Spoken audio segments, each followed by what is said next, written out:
குடும்பம் என்றால் என்ன? குடும்பத்துக்கும் தேவனை ஆராதிப்பதற்கும் ஒண்ணுதான். ஆராதனைன்னு சொல்றதும் குடும்பம் சொல்றதும் ஒண்ணுதான். சரி, ஆராதனை என்றால் என்ன என்று கேள்வி வைக்கிறேன். காதலன் காதலியிடம் இருக்கிற உறவே ஆராதனை. ஒருவர் அன்பில் மற்றவர் மயங்கி இருப்பார்கள், ஒருவரோடு ஒருவர் ஐக்கியமாக இருப்பார்கள். இவ்விருவரும் சேர்ந்து குடும்பமாகும் போது அங்கே பிள்ளைகளுக்கு அன்பும் அரவணைப்பும் கிடைக்கும், பாதுகாப்பு இருக்கும். ஒருவர் குறையை மற்றவர் சுமந்து நிறைவாக்குவார்கள், ஒருவர் தவறை மற்றவர் மன்னிப்பார். இதனால் பிள்ளைகள் அன்பை புரிந்து கொள்ள முன் உதாரணத்தை பெற்றோர்களிடம் பார்க்க முடியும்.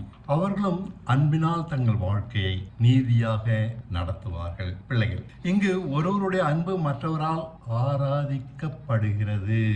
அதற்கு இணையாக அன்பு குடும்பத்தில் எல்லோரிடமும் உண்டாகிறது. ஆராதனை என்றால் உரிமை அல்ல, கடமை அல்ல, விரும்பி ஏற்கும் அடிமைத்தனம். ஆராதனை என்றால் சர்ச்சில் போய் உட்கார்ந்துட்டு வர்றதில்லை, பாட்டு பாடுறதில்லை, அனுதின வாழ்க்கையில் தான் இது நடக்குது. விரும்பி ஏற்கும் அடிமைத்தனம். தேவனும் நம்மகிட்ட ஒரு அடிமை மாதிரி தான் நம்முடைய பிரச்சனைகள் எல்லாத்தையும் கவனிச்சு நமக்கு பின்னாடியே வந்துட்டு இருக்க. இவ்வகை ஆராதனை இல்லா குடும்பத்தில் குடும்பம் இருக்காது. கட்டுப்பாடுகள் அன்பினால் வராததால் தார்மார்கள் தான் மிஞ்சும். மனுஷனை மனுஷனாக மாற்றும் இடம் குடும்பம். அன்பை கற்றுக் கொடுக்கும் இடம் குடும்பம் தான். தேவனை ஆராதிக்கிறோம், அதற்கென்று இடம் நேரம் வைப்பதெல்லாம் மதீனம். அவரின் அன்பை புரிய நாம் அதில் மயங்கி விடுகிறோம். புரிந்தால் தானே அவருடைய ஐக்கியத்தை விரும்ப ஆரம்பிக்கிறோம். அவரோடு பழகுவதால் அன்பு நமக்கு புரிகிறது. அவருக்காக நம்மையும் நம்முடையவைகளையும் இழக்கிறோம். சுகங்களை வசதிகளை இழப்பதால் சிரமமான வாழ்க்கையை விரும்பி வாழ்கிறோம். நம் அன்பை அவர் பாராட்டுகிறார், அவர் அன்பை நாம் பாராட்டுகிறோம். அவருக்கு பிடிக்காதவைகளை விட்டு விலக அவர் நம் குறைகளை ஞானம் தந்து நிறைவாக்குகிறார். நாம விட்டு விலகிறோம் அவருக்காக, அவர் நம்முடைய குறைகளாற்றையும் ஞானம் தந்து சரி பண்றார். நீதியாக பரிசுத்தமாக நடக்க சொல்லி தந்து பூர்ணப்படுத்துகிறார். அவர் அன்பை புரியாதவன் எப்படி ஆராதிப்பான்? மனமொத்து போய் அவரோடு ஐக்கியமாவான்? இது கல்லில் நாரெடுப்பது போல, வாய்ப்பே இல்லை. தன் குமாரனையே நமக்காக தந்தபடியால் அவர் அன்பு வெளிப்படுகிறது. நமக்காக அவர் வாழ்வதால் அவர் அன்பை அனுதினமும் ருசிக்கிறோம். தேவைகளை கவனிப்பதால், பிரச்சனைகளில் ஆலோசனை தருவதால், எதிரிகளை அவர் நமக்காக போராடி மேற்கொள்வதால் அனுதினமும் அவர் அன்பை அனுபவிக்கிறோம். இவ்வளவு இருந்தாலும் நம்மால் அவர் அன்பை புரிந்து கொள்ள முடியவில்லை என்றால் நாம் உணர்வற்றவர்கள். அன்பு ஒரு உறவு. அன்பின் அடிமைத்தனம் நமக்கு பிடிக்காது. நமக்கு பிடிக்காத அவரின் சித்தப்படி நடப்பது வலிக்கிறது. நீதியாக நடப்பதும் கஷ்டமாக இருக்கிறது. பரிசுத்தமாக வாழ்வது சிறையில் வாழ்வது போல காணப்படுகிறது. அன்பு புரியாதபடியால் இவை விசனமாக இருக்கிறது. இவை எல்லாவற்றுக்கும் காரணம் நமக்கு அவர் அன்பு புரியவில்லை. கடமைக்கு துதிக்கிறோம், பாவங்களை விட்டு விலகாமல் பாவ மன்னிப்பு கேட்கிறோம், சபைக்கு செல்கிறோம். ஏன்? மரித்தால் நமக்கு ஒரு கல்லறை வேண்டுமே, அதற்காக. இதனால் தான் தேவன் நம்மை உணர்வற்றவர்கள் என்கிறார். சிலரே, மிக சிலரே அவர் அன்பை உணர்ந்திருக்கிறார்கள். தேவனும் ரொம்ப கஷ்டமா இல்லை? ஆண்டவர் நம்மளோட இடைப்பட்டுக்கிட்டே இருக்கிறாரு, பதில் சொல்றாரு, ஜபத்தை கேட்கிறாரு, உதவி செய்யறாரு. ஆனாலும் அவர் அன்பை நம்ம உணராம இருக்கோம். தேவனும் நாமும் ஐக்கியமாகுவதுதான் சபை, அதாவது ஒரு குடும்பம். உணர்வற்றவர்கள் மத்தியில் சபை உருவாகாது அல்லது குடும்பம் உருவாகாது. உணர்வற்றவன் துதித்தால் என்ன, துதிக்காவிட்டால் தான் என்ன? சபை என்றால் ஒருவர் அன்பினால் மற்றவர் உந்தப்பட்டு ஒருவருக்காக மற்றவர் வாழ்வது. சபைன்றது அதான் குடும்பம். தேவன்பினால் நம் அன்பினால் தேவன். அன்புதான் நம்மை பரிசுத்தமாக்கும். பாடுபட்டு தேவசித்தம் எதற்கும் கீழ்ப்பிடிய வைக்கும். அவர் அன்பு புரியாதவரை உலகத்தாராகவே இருப்போம். என்னதான் ஆண்டவர் நம்மளுக்கு உதவி செஞ்சாலும் உலகத்தார் மேலதான் நம்ம கவனம் இருக்கும். எப்படி காசு சேர்க்கலாம், எப்படி சொத்து சேர்க்கலாம், என்ன வேலை செய்யலாம், என்னென்ன செய்யலாம். அவர் அன்பை புரியாததுனாலதான் இப்படி இருக்கும். விருப்பமும் சிந்தனையும் நம் நலன் கருதியே சுற்றி வரும். நான், என் குடும்பம், என் பிள்ளைகள், என் கடன், சொத்து, என் வேலை என்றே ஓடும். இந்த நிலையில் பரிசுத்தமாவது ஏது? நீதியான கீழ்ப்பிடிதல் உண்டாகவே உண்டாகாது. காயினை போல வீணாய் அவரை ஆராதிக்கிறோம். அன்பில் வராத எதையும் தேவன் ஏற்பதில்லை. ரொம்ப சின்ன வார்த்தையில எல்லாத்தையும் சொல்லிட்டேன், பெரிய வார்த்தை சொல்லிட்டேன். அன்பினால் வராத எதையும் தேவன் ஏற்பதில்லை. காயினுடைய வேண்டுதலை அவனை புறக்கணித்த பின்பும் கேட்டார். யாரும் அவனை கொல்லாதபடி அவன் மேல் அடையாளம் விட்டார். தேவன் அவன் விண்ணப்பத்தை கேட்டதால் அவனிடம் பிரியமாய் இருக்கிறார் என்ற அர்த்தமா? புறக்கணித்ததே. உணர்வற்றவனை அருவருப்பதால் புறக்கணிக்கிறார். புரியுதுங்களா? உணர்வற்றவனை அருவருப்பதால் புறக்கணிக்கிறார் என்ற வார்த்தையை காட்டிலும் பகைக்கிறார் என்ற வார்த்தை தான் சரியான வார்த்தை. உணர்வற்றவனை ஆண்டவர் பகைக்கிறார். இயேசுவின் அற்புதங்களை கண்டு திரளான ஜனங்கள் அவரை தேடி வந்தார்கள். ஆனாலும் அவரால் சீஷர்களாக ஏற்றுக்கொள்ளப்பட்டவர்கள் வெறும் 12 பேரே. திரளான ஜனங்கள் எங்க இருக்காங்க? 12 பேர் எங்க இருக்காங்க? திரளான ஜனங்களையும் அவரால் சீஷர்களா ஏற்றுக்கொள்ள முடியல. 5 அப்பம் மீன்கள் 2 மீன்கள் அற்புதமாக சாப்பிட்ட ஜனங்கள் திருப்தியாகி அவரை கொண்டாடினார்கள். ஆனால் அவரோ திருப்தியாகவில்லை. தேவனுக்கு ஏற்ற கிரியையை நடப்பியுங்கள் என்று அவர்களை பார்த்து சொன்னார். அவரை கொண்டாடினார்களே, இது தேவனுக்கு ஏற்ற கிரியை இல்லையா? அவர் பதில் சொல்றாரு, நீங்கள் அப்பம் புசித்து திருப்தியானபடியால் என்னை தேடுகிறீர்கள். பரிதாபமான நிலை இது. வயிற்றுக்கு நிறைஞ்சதுனால தான் தேடுறீங்க. நம்மை திருப்திப்படுத்த அவரால் முடிகிறது. அவரை திருப்திப்படுத்த நமக்கு சம்மதம் இல்லை. அவர் எதுல திருப்தி அடைவாரு? அவருடன் அவர்கள் வாக்குவாதம் பண்ணுகிறார்கள். சாப்பிட்டுட்டு இன்னைக்கு வந்து சண்டைக்கு நிற்கிறாங்க. பாடுள்ள வாழ்க்கையால் தான் மாம்சமான நாம் பரிசுத்தமாக முடியும். பட்ட பாடுகளால் கீழ்ப்பிடுதலை கற்க முடியும். இதுதான் தேவனை திருப்திப்படுத்தும். இதுதான் விசுவாச கிரியை. அப்பத்தினால் திருப்தியானவன் அவரை ராஜாவாக்கி அதனால் சம்பூர்ண வாழ்க்கையை தேடுகிறான். பாடு சிலுவை சுமப்பதெல்லாம் அவனுக்கு பைத்தியக்காரத்தனமாக தோன்றுகிறது.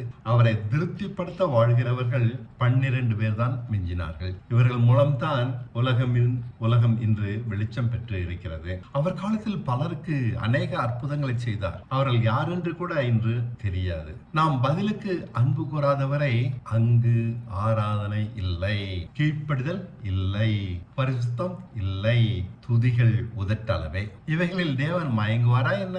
உண்மையான அன்பு ஓடாது, எதிர்த்து நிற்கும். நீங்களும் என்னை விட்டு போக மனதாய் இருக்கிறீர்களா என்று இயேசு கேட்டார். ஜீவனுள்ள வார்த்தைகள் உம்மிடம் உண்டே என்கிறான் பேதுரு. யாரிடத்தில் போவோம்? இதுதான் அவன் பதிலுக்கு கேட்கிறான். யோவான் 6:28 சீமோன் பேதுரு அவருக்கு பிரதியுத்தரமாக, ஆண்டவரே, யாரிடத்தில் போவோம்? நித்திய ஜீவ வசனங்கள் உம்மிடம் உண்டே.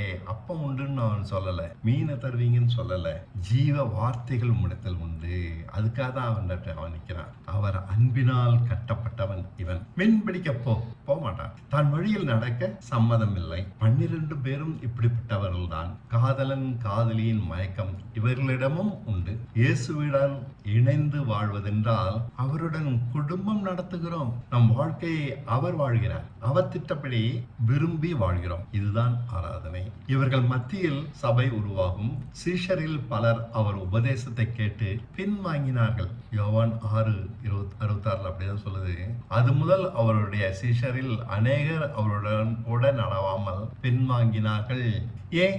ஆவி உயிர்ப்பிக்கிறது, மாம்சம் ஒன்றுக்கும் உதவாது என்பதுதான் அவருடைய பதில். யோவான் 6:23 ஆவி என்றால் ஏதோ ஒரு ஆவி நம்ம நினைக்கிறோம், அப்படிலாம் இல்லை. தெளிந்த புத்தி. மாம்சம் என்றால் சுயநல சிந்தை. இப்படி பிரிச்சு பாருங்க. ஆவி என்றால் தெளிந்த புத்தி உயிர்ப்பிக்கிறது. நம்ம பத்தியே சிந்திச்சோம்னா அது எதுக்குமே உதவாது. ஊசி போடுகிற நர்ஸை பார்த்து நம் மனம் பதறுகிறது, வலிக்குமே. தெளிந்த புத்தி போடுங்கன்னு இடம் கொடுக்கும், சகித்துக் கொள்கிறேன். மாம்சம் ஊசியா வேண்டவே வேண்டாம் என்று சொல்லும். ஆனால் ஊசி நல்லது. சுயநலம் ஒன்றுக்கும் உதவாது. அன்பினால் கட்டப்படாத கிறிஸ்தவ வாழ்க்கை போலி. வாழ்ந்தென்ன? வாழாமல் போனால் தான் என்ன? ஆராதனை, ஊழியம் அனைத்தையும் போலி.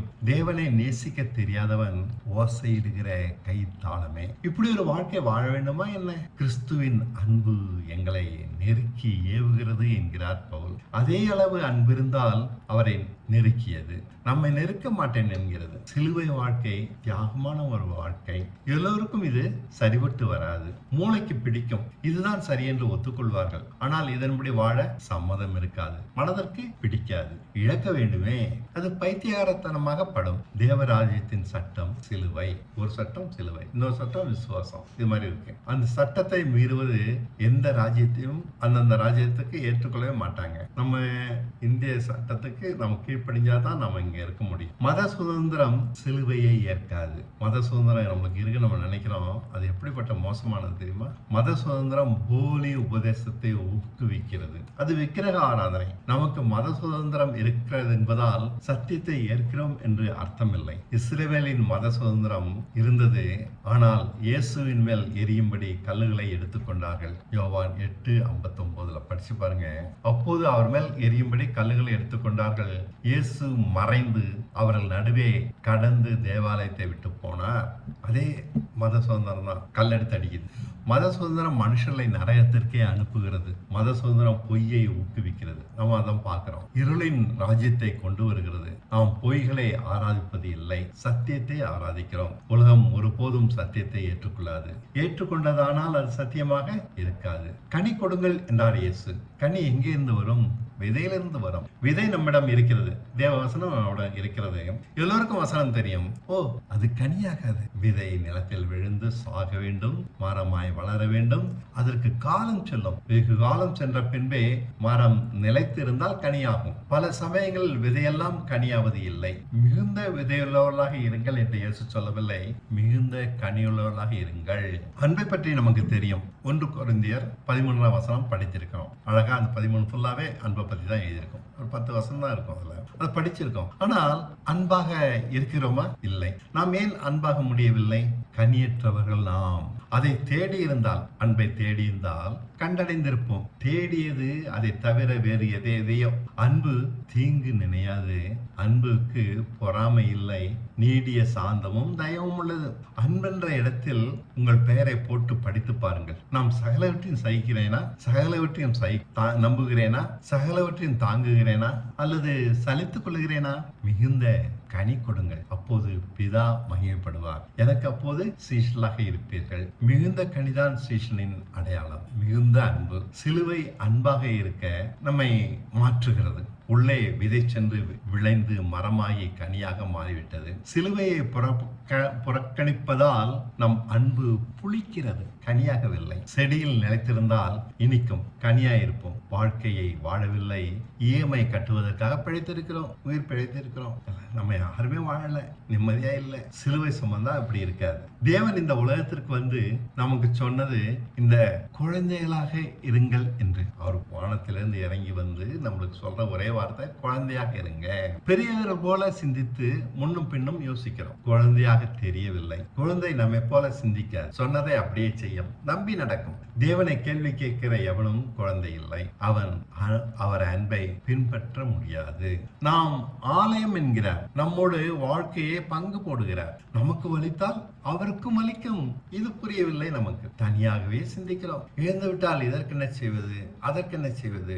இணைந்திருக்கிற அவரை, நம்மோடு இணைந்திருக்கிற அவரை மறந்து விட்டோம். பிதாவும் நானும் ஒன்றாக இருக்கிறோம் என்றால் அவருக்கு தெரியாதா? இழந்து நாம் பிரயாசப்படுவோம். இதுதான் ஆராதனை. அன்பு எதையாவது இழந்து தன்னை வெளிப்படுத்தும். பெரியவர்களாக இருக்கிறபடியால் எதையும் இழக்க பயப்படுகிறோம். குழந்தை தன்னுடையதை கொடுத்து சந்தோஷப்படும். பரலோகம் நமக்கு அனுப்பிய பரிசு குழந்தை.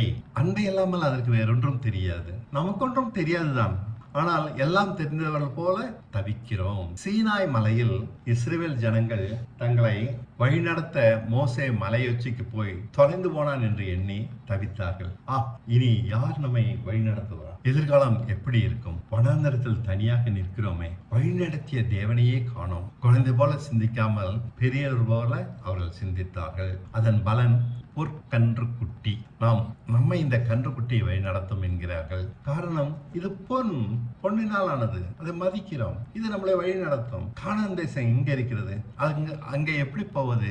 எதிரிகளை எப்படி மேற்கொள்வது? இந்த கேள்விகள் எல்லாம் பதில் தெரியவில்லை. ஆகையால் எகிப்திற்கே திரும்ப செல்வோம் என்கிறார்கள். பயத்தின் தாக்கம் எப்போதுமே தவறான முடிவைத்தான் எடுக்கும். குழந்தைக்கு பயம் தெரியாது. பயத்தை தவிர பெரியவர்களுக்கு ஒன்றும் தெரியாது. குழந்தை நம்பி எப்போதும் சந்தோஷமாக பொறுமையாக இருக்கும். புது புது ஐடியாக்கள் அதனிடம் கிடையாது. நமக்கு நிறைய உண்டு. எல்லாம் தெரிந்தவர்கள் போல சிந்திப்பதால் பொற்கன்று குட்டியை செய்கிறோம். தேவ கோபம் பற்றி எரிந்தது. சத்தியத்தை விட்டு சிறிது விலகினாலும் சத்தியம் பொய்யாகி விடுகிறது. மலையில் உனக்கு காண்பிக்கப்பட்டபடியே கட்ட எச்சரிக்கையா இரு அப்படின்னு மோசேக்கு தேவன் சொன்னாரு. யாத்திராகமம் 25:40. மலையில் உனக்கு காண்பிக்கப்பட்டபடியே அவைகளை செய்ய எச்சரிக்கை. நம்மளுக்கு எதை காண்பிக்கிறாரோ அதுபடியே சரியா இருக்கணும். கூட்டவும் கூடாது, குறையவும் கூடாது. விலகினால் சத்தியம் சத்தியமாக இருக்காது. அன்புதான் சத்தியம். அது கூட கூட்டவும் கூடாது, குறைக்கவும் கூடாது. அன்பு நம்மை கொல்லும், மற்றவர்களுக்கு உயிரை கொடுக்கும். நாம் மரணத்தை தாண்டாமல் உயிர்த்தெழுதலை அடைய முடியாது. மரணத்தை தாண்டினால் கனியுள்ள ஜீவியம். நம்மை கொல்வதை தவிர்த்து விட்டால் எவ்வளவு பெரிய போதனையும் கன்று குட்டிதான். நம் மரணத்தை சபைகள் தவிர்த்து விட்டன. அநேக பிரிவினைகள் இதிலும் நம் மரணம் அவசியமாக போதிக்கவில்லை. எல்லாவித போதனையும் கன்று குட்டி தான். இன்னைக்கு சபையில் இருக்க எல்லாவித போதனையும் மனுஷனால் ஏற்படுத்தப்பட்ட பொன் கன்று குட்டி தான். தேவ கோபத்தையே ஜனங்கள் மேல் அவை வர வைக்கும். எதுவுமே கிறிஸ்துவின் பரிபூர்ணத்துக்குள் நடத்தாது.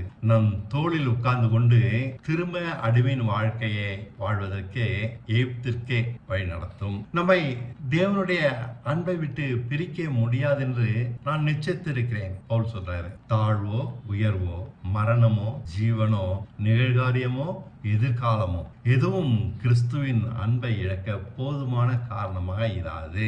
என்ன நடந்தாலும் அவர் அன்புதான் பெருசு. அதில் மட்டுமே மயங்கி கிடக்கிறோம். பட்டயமோ நாசம் மோசமோ போதுமானதல்ல.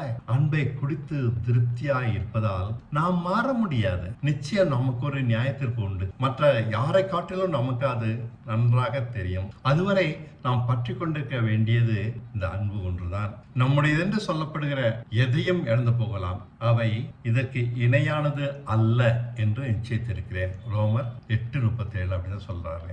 இவை எல்லாவற்றிலையும் நாம் நம்மில் அன்பு கூறுகிறவராலே முற்றும் ஜெயிக்கிறவராக இருக்கிறோமே. அதுக்கு நமக்கு அர்த்தம் தெரியல. சாதாரண தமிழ்ல நான் எழுதியிருக்கேன். எதுவுமே இதுக்கு இணையானது இல்லை.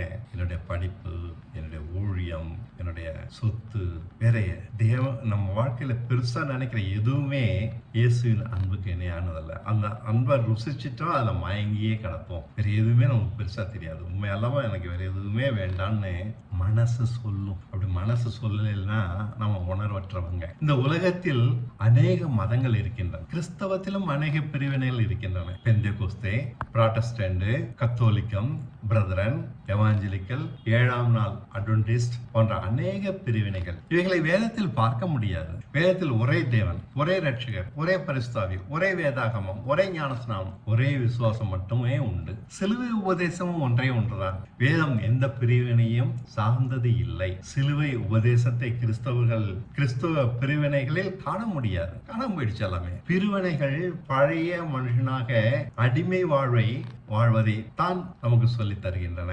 கன்றுகுட்டி தான். சிலுவை சுமக்கும் விசுவாசம் இங்கு பார்க்க முடியாது. உயிர்த்தெழுந்த ஜீவனை அடைவதை பற்றி சாட்சிகள் இல்லை. பரிசுத்தமாகும் வழியோ பட்ட பாடுகளால் கீழ்ப்படுவதை கற்பதோ எதிலும் கிடையாது. இயேசுவை போல பாவத்தையும் மரணத்தையும் ஜெயிப்பதை பற்றி இங்கு விசுவாசிக்கிறோம். இதை பின்பற்றாத எந்த பிரிவினையும் பொய்யைத்தான் பிரசங்கிக்கின்றன. உலகம் முழுவதும் ஆதாயம் பண்ணிவிட்டு நம் ஆத்மாவை நஷ்டப்படுத்த சொல்லித் தருகின்றன. இயேசுவின் பெயரை சொன்னாலும் அவை இருளின் அதிகாரத்துக்கு உட்பட்டவையே. நரகத்திற்கே ஜனங்களை வழிநடத்துகின்றன. சிலுவை உபதேசத்தை விசுவாசிப்பவன் உபதேசத்தில் மாற்றத்தை ஏற்றுக்கொள்ள மாட்டான். ஒரே வழி, ஒரே விசுவாசம். எந்த பிரிவினையும் இயேசு உண்டாக்கவில்லை. இவர்கள் பொய்யர்கள் என்று கூறுவதன் காரணம் தேவன் இவர்களை பரிசுத்தப்படுத்தியதும் இல்லை, நீதிமானாக மாற்றியதும் இல்லை, மகிமைப்படுத்தியதும் இல்லை. பழைய குருடிதான். தேவனிடம் அன்பு கூறுவது சிலுவை உபதேசத்தால் நிறைவேறுகிறது. எப்படி அன்பா இருக்கணும்னாக்கா நீ சிலுவை சுமந்தாதான் அது தெரியும். நாமத்து நிமித்தம் என்றென்றும் ஆடுகளைப் போல அடிக்கப்படுகிறோம் என்பதே அது. ரோமர் 8:35. வேதத்திலேயே பெரிய வாக்குத்தத்தமாக அநேக சகோதரருக்குள்ளே தம் குமாரன் முதற்பேரனாக இருக்கும்படிக்கு நம்மை தம் குமாரனுடைய சாயலாகும்படி முன் குறித்திருக்கிறாராம். பெரிய நற்செய்தி. நாம் எல்லாமே இயேசு கிறிஸ்துவின் சாயலா இருக்கும்படிக்கு தேவன் முன் குறித்திருக்கிறார். எல்லா வாக்குத்தத்தத்திலும் இதான் பெரிய வாக்குத்தத்தம். ரோமர் 8:29 சொல்ற தம்முடைய குமாரன் அநேக சகோதரருக்குள்ளே முதற்பேரனாராய் இருக்கும் பொருட்டு அநேக சகோதரருக்குள்ளே தேவன் எவர்களை நம்மை முன்குறித்திருக்காரோ அவர்களை தமது குமாரனுடைய சாயலுக்கு ஒப்பாக இருப்பதற்கு முன்குறித்திருக்கிறார். தேவன் பிளான் பண்ணிட்டாரு. அதுதான் வானமும் பூமியை உண்டாக்குறது முன்னாடியே நம்ம தெரிந்து கொண்டார்னு வசனம் சொல்லுது. இதுதான் நம் நம்பிக்கை. MBBS கிடைக்கின்றது நம்பிக்கை இல்லை. அமெரிக்கா போவன்றது நம்பிக்கை இல்லை. இயேசு கிறிஸ்து சாயலாவோன்றதான் நம்முடைய நம்பிக்கை. இது நம்மளுக்கு பெருசாவே தெரிய மாட்டேங்குது இல்ல, எவ்வளவு பெருசு. நம் வாழ்வில் சகலமும் இந்த புள்ளியை நோக்கி தான் நகர்கிறது. இந்த நோக்கத்துல தான் எல்லாத்தையும் நம்ம வாழ்க்கையை கட்டமைச்சு வச்சுட்டே வராரு. எங்க போகுதுன்னு நமக்கு தெரியல, ஆனா கரெக்டா அந்த பாயிண்ட் நோக்கி தான் போகுது. எதுக்கு? இயேசு கிறிஸ்து சாயலாக நம்ம பூர்ணமாக மாத்துறதுக்கு. தேவனிடம் அன்பு கூறுவதற்கு நன்மைக்கு எதுவாக நடக்கிறதுன்னு வசனம் சொல்லுது. ஆடுகளை போல அடிக்கப்பட்டாலும் அது நன்மை. தேவன் எவர்களை முன்குறித்திருக்கிறாரோ அவர்களை அழைத்திருக்கிறார். எவர்களை அழைத்தாரோ அவர்களை நீதிமானாக்கியும் இருக்கிறார். எவர்களை நீதிமானாக்கினாரோ அவர்களை மகிமைப்படுத்தியும் இருக்கிறார். 8:30 அப்படிதான் வசனம் சொல்லுது. தேவனால் பரிசுத்தமாகிறோம், நீதிமானாகிறோம். இது நம்மிடம் அவர் நடப்பிக்கிற வேலை, குமாரனோட சாயலா மாத்திர வேலை. அவரை போல நாமும் அன்பில் பூர்ணமாகிறோம். இது நிறைவேறுவதை வாழ்க்கையில் கண்கூடாக பார்க்கிறோம். பிள்ளை கீழ்ப்படிய மாட்டேன் நான் தூக்கி போட்டுற முடியுது, தூக்கி எடுத்து அது என்ன கஷ்டப்படனாலும் தூக்கிட்டு சுமந்து தான் போறோம். அன்புல தான் பூர்ணமாகிறோம். இது நம்மிடம் அவர் நடப்பிக்கிற வேலை. அவரை போல நாமும் அன்பில் பூர்ணமாகிறோம். இது நிறைவேறுவதை வாழ்க்கையில் கண்கூடாக பார்க்கிறோம். இதுதான் நன்மை. சகலம் நன்மைக்கு எதாவது நடக்குதுன்னு சொல்றாரு, இதுதான் அந்த நன்மை. குமாரனின் சாயலாவதே வாக்குத்தத்தம். சிலுவை உபதேசம் கொடுக்கிற வாழ்க்கை இது. இதெல்லாம் நமக்கு முடிந்து போன விஷயம். இது பரிசுத்தமாகிறது, நீதிமானாகிறது முடிந்து போன விஷயம். பறந்து போக காத்திருக்கிறோம். எப்படியே அன்புல பூர்ணமாகிறதுனால எல்லாம் முடிந்து போன விஷயம். மற்றவர்களிடம் நிகழ்த்தாமல் நம்மிடம் மட்டும் அவர் நடப்பிக்க காரணம் பரம ரகசியம். இதெல்லாம் மற்றவங்களாம் செய்ய மாட்டேங்கிறார், நம்மளுக்கு தான் செய்யறார். ஒரு ரகசியம் அதுல இருக்கு. என்ன தெரியுமா? ஆவியில் எளிமை. மற்றவர்களுக்கு இது புரியாது. மற்றவர்கள் தங்களை தாங்களே பரிசுத்தம் பண்ணிக் கொள்கிறார்கள், கடும் முயற்சி செய்து நீதியாக நடக்கிறார்கள். என இல்லாமல் உங்களால் ஒன்றும் முடியாது என்பதே அவர் நமக்கு வெளிப்படுத்தியது. அவன் மிகுந்த கனிகளை கொடுப்பான், என்னை இல்லாமல் உங்களால் ஒன்றும் செய்யக்கூடாது. ஆகையால் நாம எதையும் செய்ய முயலுவதில்லை. நீதியோ பரிசுத்தமோ நம்மால் முடியாது என்று அறிந்திருக்கிறோம். ஏசாயா 68:8 கர்த்தராகி நான் நியாயத்தை விரும்பி கொள்ளை பொருளினால் இடப்பட்ட தகன பலியை வெறுக்கிறேன். நான் அவர்கள் கிரியை உண்மையாக்கி, எப்படி நம்முடைய செயல் எல்லாத்தையும் உண்மையாக்கி அவர்களோட நித்திய உடன்படிக்கை பண்ணுவேன். இப்படிதான் சொல்ற. நம்முடைய வாழ்க்கைய அவர் உண்மையில நம்மளுக்கு உண்மையா இருக்க தெரியாது, நம்மளை உண்மையோட மாத்தி நம்மோட உடன்படிக்கை பண்ணுவேன்னு சொல்ற. இன்னொன்னு ஏசாயா 35:4-5 இப்படி சொல்றாரு, கண்களை காண்கிறதாகவும் காதுகளை கேட்கிறதாகவும் மாத்துவேன்னு சொல்ற. நம்மை உணர்வுகளாக ஆக்குவதால் பரிசுத்தமும் நீதியும் உள்ளவர்களாக மாறுகிறோம். இதற்கு காரணம் ஆவியில் எளிமைதான். இனி பரலோக ராஜ்யம் நமக்கே உரியது. நம்மளால ஒண்ணுமே முடியாதுன்னு புரிஞ்சுக்கிட்டவனுக்கு ஆவியில் எளிமை வரும். என்னால முடியும்னு நினைக்கிறவெல்லாம் பதறி அது செய்யணும் ஓடிட்டு இருப்போம். என்னால ஒண்ணுமே முடியாதுனால மரத்தடியில கை காலையா கட்டிட்டு பேசாம, என் கால் நொண்டி, என்னால மரம் ஏற முடியாது. மற்றவனுக்கு தான் நொண்டின்றது தெரியாதனால மரம் ஏறி கீழே விழுந்துகிட்டே கிடக்கான். ஆவியில் எளிமை இல்லாதவனிடம் இது நடைபெறாது. தேவனோட ராஜ்யம் உங்களிடமிருந்து எடுக்கப்பட்டு அதற்கான கனிகளை தருகிற ஜனங்களிடம் கொடுக்கப்படும் என்கிறார் இயேசு. தன்னால் ஒன்றும் முடியாது என்பதை அறியாதபடியால் இந்த அவலம். தேவனாகிய கர்த்தரை முழு இதயத்தோடும் முழு மனதோடும் முழு பலத்தோடும் முழு ஆத்மாவோடும் நேசிக்க வேண்டும் என்பது முதலாம் கற்பனை. நமக்கு தெரியும், ஆனால் செய்கிறோமா? தெரியல எப்படி செய்யறது. தேவனை நேசிக்கிறோம், ஆனால் இங்கு சொல்லியிருக்கிறபடி நேசிக்க தெரியவில்லை. இதுதான் உண்மை. சொன்னபடி நேசிக்கிற ஜனங்களிடம் தேவன ராஜ்யம் கொடுக்கப்படும், உங்களிடமிருந்து எடுக்கப்படும். அவர் நேசிக்கிற ஜனங்களை பரிசுத்தப்படுத்துகிறார் என்பது நற்செய்தியாக படித்தோம். நேசிக்காதவர்களிடமிருந்து பரலோகராஜ்யம் எடுத்துக்கொள்ளப்படுவதால் தேவனால் பரிசுத்தப்படுவது அவர்களிடம் நிகழவில்லை. இதுதான் வாக்குத்தத்தம் என்றால் பலவித பிரிவினைகளை சார்ந்தவர்களுக்கு இது தெரியாதே. இதை குறித்து சிந்திப்பது அவசியம் இல்லையா? பாருங்கள், சிலுவை சுமப்பவனிடம் இது நிறைவேறுகிறது. எப்படி? சிலுவை சுமப்பவனுக்கு பாடுபட மனம் வேண்டும், முழு மனதோட தேவனை நேசிக்கிறான். தேவன் கைவிட மாட்டார் என்று முழு நம்பிக்கை வேண்டும், முழு இருதயம். சத்தியத்தின் மேல் முழு ஈடுபாடு வேண்டும், முழு ஆத்மா. அது என்ன சொல்லிருக்கு, எப்படி நம்மளெல்லாம் மாத்தி இருக்கின்றது, நல்லா தெளிவான அறிவு வேண்டும். பாடுகளை கண்டு பயப்படக்கூடாது, முழு பலம். முதலாம் கற்பனை அனைத்தையும் சிலுவை சுமப்பவனிடம் நிறைவேறுகிறது. தன்னை நேசிப்பது போல மற்றவர்களையும் அவன் நேசிக்கிறான், உதாரணமான வாழ்க்கையினால். இதெல்லாம் சாதாரண மனுஷனுக்கு புரியாத விஷயம். மறுபடி பிறந்தவனால் மட்டுமே முடியும். மறுபடி பிறப்பது என்பது மனுஷ முயற்சிக்கு அப்பாற்பட்டது. பிறப்பது என்பதே முயற்சினால் ஆகக்கூடியது அல்ல. இதனால்தான் இயேசு மறுபடி பிறப்பு என்ற உதாரணத்தை உபயோகிக்க இருக்கிறார். மறுபிறப்பால் மனுஷ தன்மை இழந்து தேவ தன்மையுள்ளவர்களாக மாறிவிடுகிறோம். மாம்சமான நாம் ஆவிக்குரியவர்களாக ஆகிறோம். உணர்வற்ற நாம் ஞானமுள்ளவர்களாக ஆகிறோம். இது பக்தியினால் ஆகக்கூடியதல்ல, ஒழுக்க கட்டுப்பாட்டினால் வரக்கூடியதும் அல்ல, தத்துவ அறிவினால் வரக்கூடியதும் அல்ல, ஜெபம் உபவாசம் போன்ற பிரயாசத்தினாலும் முடியாதது, பலியிடுவதால் மத சம்பிரதாயமான சடங்குகளால் அடையக்கூடியதும் அல்ல. முழுக்க நம் முயற்சிக்கும் அப்பாற்பட்ட ஒன்று. நம் ஆவலினால் உண்டாவதும் இல்லை. தேவ வசனத்தை விசுவாசிப்பதால் மட்டுமே உண்டாகிற விஷயம் மறுபிறப்பு. அவருடன் மரித்தேன், உயிர்த்தெழுந்தேன் என்ன குழந்தை போல விசுவாசிக்கிறவனுக்கு இது நடக்கிறது. அவ பக்தியானவன் உணர்வடைகிறான். சுயநல சிந்தையானவன் தாராளமான மனமுடையவனாகிறான். இச்சைக்கு பின்னே ஓடினவன் தானாக அவைகளை வெறுக்கிறான். இது அவனுடைய முயற்சி அல்ல. மதியீனமானவன் ஞானம் அடைகிறான். தாறுமாறான குணமுடையவன் அடக்கமுள்ளவனாகிறான். பாடுபட பயப்படுகிறவன் பாடுகளை அமைதியாக சகிக்கிறான். பொறுமையும் சாந்தமும் அவன் இயல்பாகின்றன. உலக ஆசைகள் அவனை நிலைக்குள்ள செய்வதில்லை. மோசே தேவன் சொன்னபடியெல்லாம் செய்தவன் தான், இருந்தாலும் போதவில்லை. அவன் மாம்சமானவனே, மறுபடி பிறந்தவன் அல்ல.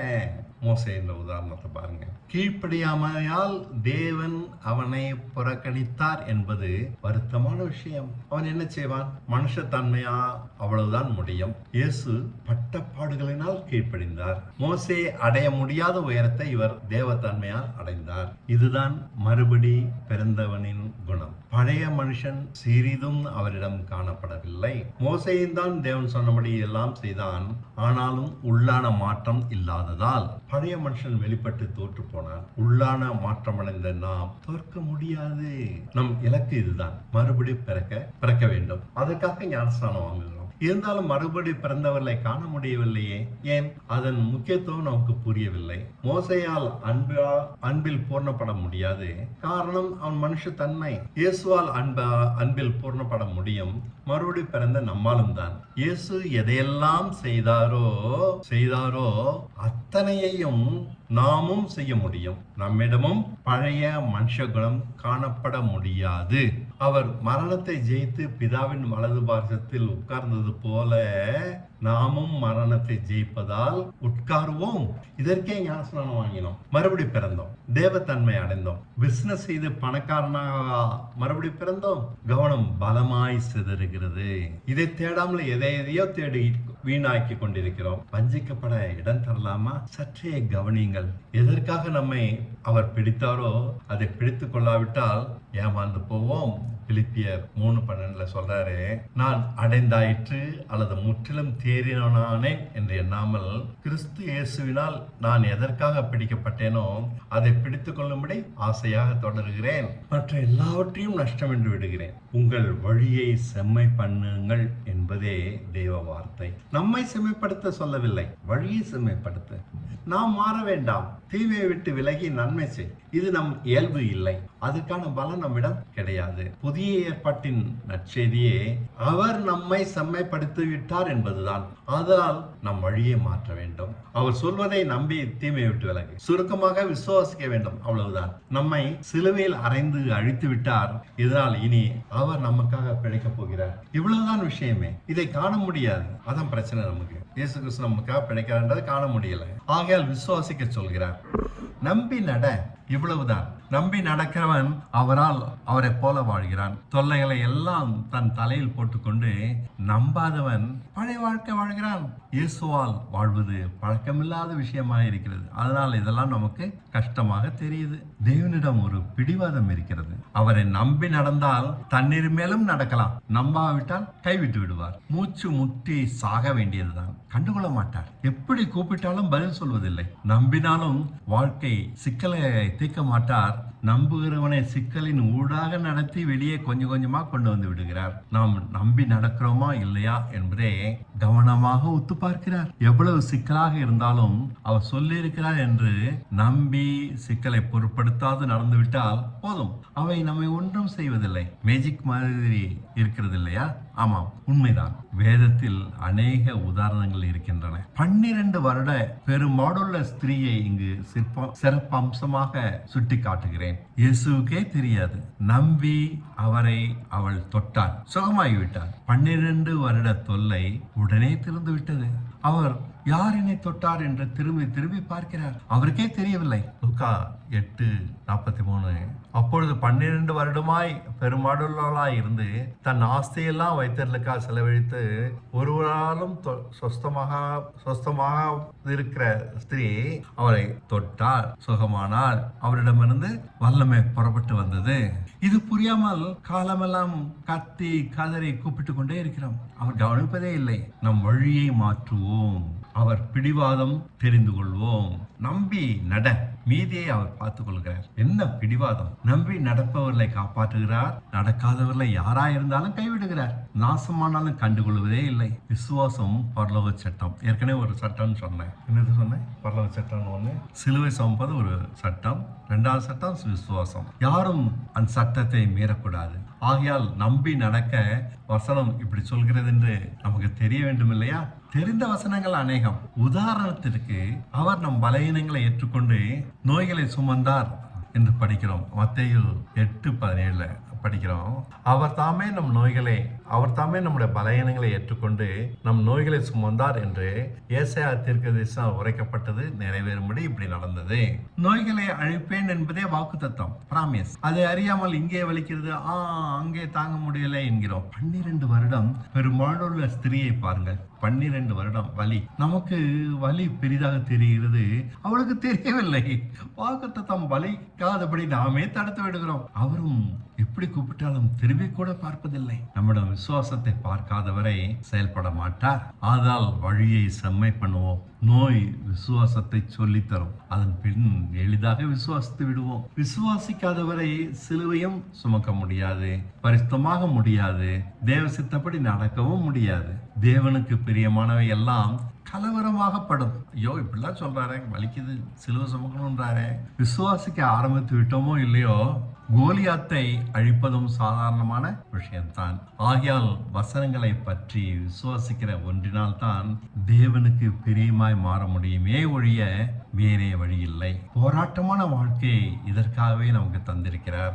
தேவன் தன்னை மாற்றிக்கொள்ள மாட்டார். ராஜ்யத்தின் சட்டம் அவருக்கு முக்கியம். நமக்கு நம்ம விசுவாசம் வசனம் முக்கியம். விசுவாசித்தோம் என்றால் எந்த பிரச்சனையும் சின்ன விஷயம். எதிர்த்து துணிந்து போராடலாம், ஜெயம் உறுதி. அவர் நிறைவேற்றி தருவார். இயேசுவை போல பரிசுத்தமும் ஜெயமுள்ள வாழ்க்கை ஜுஜுபி. ஆகையால் உங்கள் வழிகளை செம்மை பண்ணுங்கள். மெய்யான விசுவாசம் அவர் அன்பில் நிறைந்து ருசிக்க வைக்கிறது. மனதார அதில் மயங்கி போகிறோம். இதுதான் ஆராதனை.